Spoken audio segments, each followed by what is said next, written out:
Dans un nouveau numéro des 100 lieux qu'il faut voir, diffusé ce dimanche 20 août 2023 à 20h55, France 5 nous emmène sur les terres de Marcel Pagnol et Jean Giono.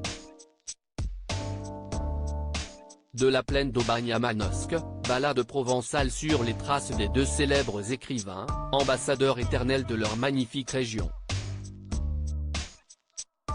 Ce n'est pas du tout la même Provence, ne commencez pas à me fâcher. Cette distinction que fait la passionnée Sylvie Giono, fille de Jean, concerne la Basse-Provence et la Haute-Provence.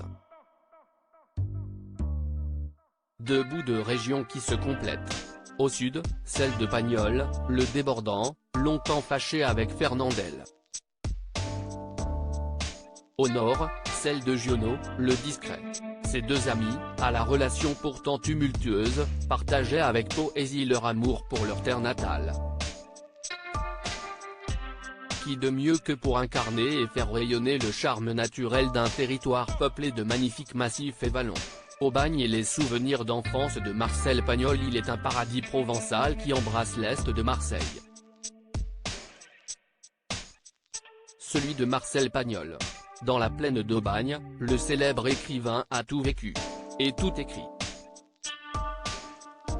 Parce qu'il y est né et s'y est construit, à la fois en tant qu'homme et en tant qu'artiste. Dans la Bastide Neuve d'abord, cette demeure typique de la région que ses parents louaient pour les vacances. Enfant, il jouait avec son frère Paul et son grand ami Lily dans l'Oliveraie, au lieu de la gloire de mon père. Autour de la maison familiale, il arpente les sentiers discrets et gravit d'imposantes montagnes. Il explore dans les moindres recoins ce vallon de Marcellin, qui deviendra plus tard son terrain de jeu cinématographique. Plus au nord, le jeune Marcel gambade sur les barres rocheuses du vallon des Escaoues prêt à la beauté intacte aujourd'hui, comme le montre bien le documentaire. Manosque, ville de Jean Giono à quelques dizaines de kilomètres au nord d'Aubagne brille la paisible commune de Manosque, où Jean Giono a vécu la majorité de son existence. L'écrivain s'est installé dans son bastidon dans les années 1930, avec sa femme Élise et ses filles Aline et Sylvie, pour commencer sa vie littéraire. Et ne plus jamais la quitter. Au gré de ses succès, il agrandit cette demeure initialement spartiate. En construisant d'abord un petit pavillon à l'écart de la vie familiale. La partie centrale de la maison vient ensuite. À l'intérieur, Giono entrepose sa large collection de livres et 4 bureaux, où il écrit, fasciné par le spectacle qui l'entoure.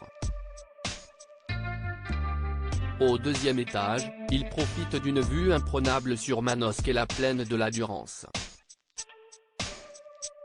Laissant voguer son imagination, il décrit où il vit, explique sa fille Sylvie. Une œuvre que Pagnol popularisera en l'adaptant au cinéma, Angèle, d'après le roman 1 de Beaumugne, et Regain. Merci Marcel.